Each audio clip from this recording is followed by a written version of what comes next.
Alors, comment faire pour changer de comptable? Eh bien, c'est ce que je vais vous partager au sein de ce guide complet avec les éléments auxquels il faut faire attention lors des démarches. Donc, on est parti sur mon écran.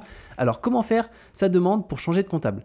Pour ça, la procédure, elle est simple. Il va falloir envoyer une lettre de résiliation qui doit être en recommandé avec accusé de réception à son comptable, généralement avant le 30 septembre de l'année. Parce que dans la majorité des cas, au niveau de notre lettre de mission, donc de notre contrat avec notre comptable, on a un préavis de 3 mois pour que ça soit effectif dès le 1er janvier. Donc, si, imaginons, on est en 2025 avec notre comptable, pour 2026, on veut plus travailler avec ce comptable et travailler avec un autre comptable, dans la majorité des cas, il y a un délai de préavis de 3 mois. Donc ça, on verra comment le vérifier. Aussi des clauses qui existent qui permettent du coup de faire sauter cet élément, mais qui peuvent causer certaines pénalités que je vais partager. Mais dans la majorité des cas, ça sera vraiment comme ça qu'il faudra faire.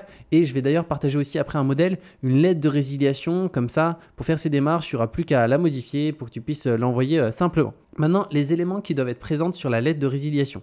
Alors là, il y a plusieurs éléments que j'ai notés ici. Donc notre nom et nos coordonnées, donc nom et coordonnées du destinataire, date et lieu, l'objet. Donc l'objet, c'est tout simplement la résiliation de notre contrat avec notre comptable. Si nécessaire, une référence dossier. Dans la majorité des cas, il n'y en aura pas besoin de référence, à part si vraiment c'est des démarches qui sont 100% en ligne et qu'on peut clôturer en ligne et après envoyer directement une lettre recommandée avec accusé de réception. Mais si ce n'est pas le cas, il n'y aura rien à ce niveau-là. L'énonciation de notre décision de résilier, donc là, il n'y a aucun justificatif qui est nécessaire. Il n'y a pas besoin, pour le coup, de donner des papiers ou quoi que ce soit. Notre signature, elle doit être envoyée en recommandé avec accusé de réception. Et je mettrai de toute façon un modèle gratuit à télécharger ci-dessous cette vidéo qui permet directement d'avoir toutes les bonnes informations, qui est parfaitement conforme. C'est le modèle d'ailleurs que j'ai utilisé. Et donc là, après, il n'y a plus qu'à mettre notre adresse personnelle nous concernant et nos informations, l'adresse de l'expert comptable, notre ville au moment de la signature et de l'envoi, la date. Et ensuite, ici, on va avoir directement, là, c'est à partir de la date d'exercice juste ici. On souhaite aussi que ça soit fait à partir de telle date et la signature juste là. Donc, ce modèle, je le mettrai sous cette vidéo. Il est gratuit et après, tu n'as plus qu'à le télécharger juste ici une fois que tu as mis tes différentes informations à l'intérieur. Maintenant, au niveau des documents qu'il va falloir demander à son comptable, et ça, c'est quelque chose qui n'est pas vraiment à négliger parce que, en fait, ce qu'il faut faire, c'est que certaines personnes, en fait, des fois, sont en mauvais termes avec leur comptable. Donc, ils partent, ils lettre de résiliation, c'est fini. Seul truc, c'est qu'ils ont oublié de demander des informations au comptable et donc, il va falloir y retourner. Donc, pour ça, il y a vraiment des éléments à ne pas oublier de demander. Donc lorsqu'on résilie les services avec son comptable, il faut demander les documents nécessaires pour assurer la continuité de notre comptabilité avec notre prochain comptable ou service qu'on utilise. Donc là, je t'ai mis les différentes informations. Donc dernier bilan et compte de résultats. Ici, grand livre aussi et journaux comptables. Les déclarations fiscales, que ce soit les déclarations TVA, d'impôts sur les sociétés, les documents de clôture comptable, registre des assemblées générales pour les sociétés uniquement et registre des immobilisations. Donc là, c'est les éventuelles correspondances aussi avec l'administration fiscale. Donc ça, c'est des éléments à ne pas oublier de demander. Maintenant, les conditions pour résilier la mission de son expert comptable. Donc là, il y a 3 éléments. Et notamment, il y a une clause qui te permet aussi de pouvoir, si jamais tu es hors délai, de pouvoir quand même le faire. Donc premièrement, condition numéro 1, être à jour des honoraires avec son expert comptable. C'est-à-dire que si les honoraires d'expertise comptable n'ont pas été réglés, il faut savoir que ce n'est pas possible de résilier. Donc ça paraît logique, mais voilà, il faut payer son expert comptable, qu'il ait bien directement les montants, en tout cas en cours, pas forcément les montants d'avance, mais les montants actuels, les mois en cours qui soient payés. Deuxième élément, condition numéro 2, donc c'est respecter le délai de préavis de résiliation. Donc les lettres de mission ou contrat avec des experts comptables comportent des préavis de résiliation. En général, c'est 3 mois avant la fin de l'exercice comptable. Donc dans ce cas, si on clôture son exercice au 31 décembre, il faudra l'envoyer au plus tard le 30 septembre. C'est pour ça que je parlais du 30 septembre tout à l'heure, parce que dans la majorité aujourd'hui des structures, on a la clôture de notre exercice qui est au 31 décembre. Mais si jamais toi c'est une autre date, il faut savoir que du coup en général c'est 3 mois de préavis. Ça peut être 1 mois, donc il faut vérifier. Mais du coup, il faudra envoyer là, ici, il faudra respecter ce délai là-dessus qui est important. Maintenant, le troisième des éléments, c'est la clause d'indemnité de rupture.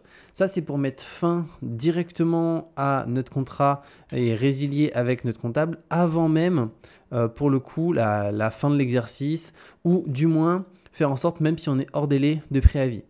Alors, dans certaines lettres de mission, on peut avoir cette clause, ce n'est pas tout le temps le cas. Donc, c'est une clause d'indemnité de rupture. Et donc là, ça oblige le client à s'acquitter d'un montant défini pour rompre le contrat en dehors du préavis ou en cours d'année. Donc là, ces frais, ils vont souvent s'élever autour des 25% du montant de la mission annuelle. Donc si on prend un exemple, imaginons notre comptable nous coûte 100 euros hors taxe par mois, donc 1200 euros par an. Bah, du coup, si c'est 25%, ça sera 300 euros hors taxe, juste ici.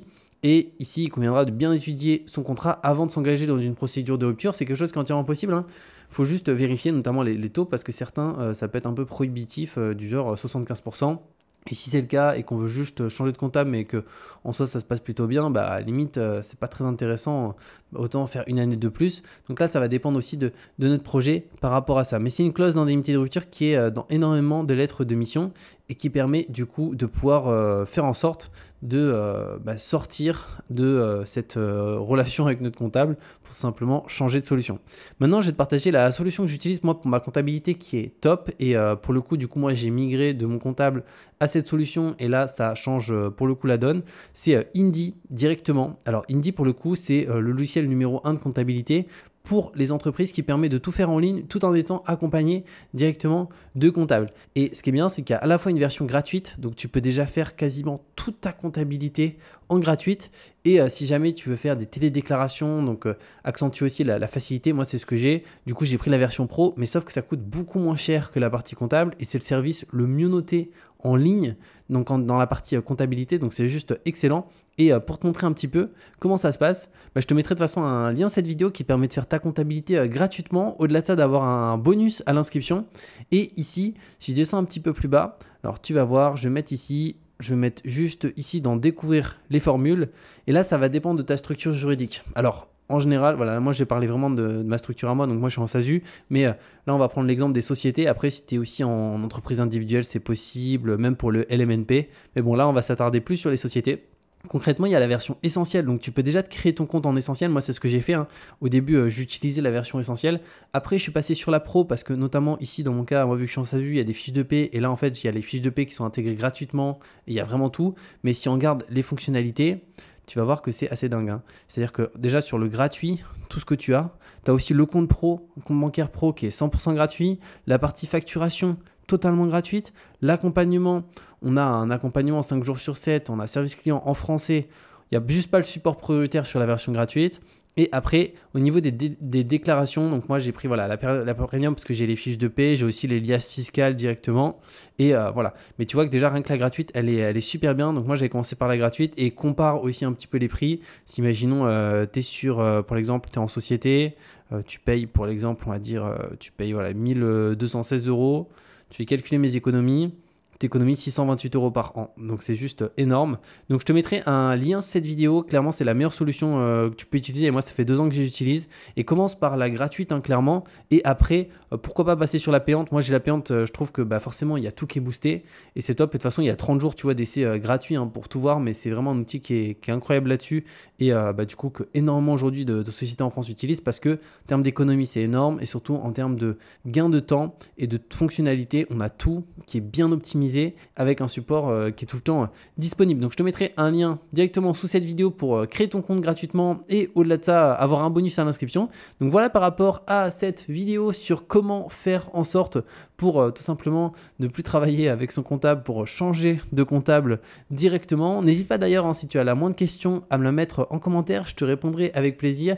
Et comme je t'ai dit, je te mets le lien d'Indy directement sous cette vidéo pour faire ta comptabilité gratuitement. Au-delà de ça, avoir un bonus à l'ouverture. Et on se retrouve très bientôt pour de nouvelles vidéos.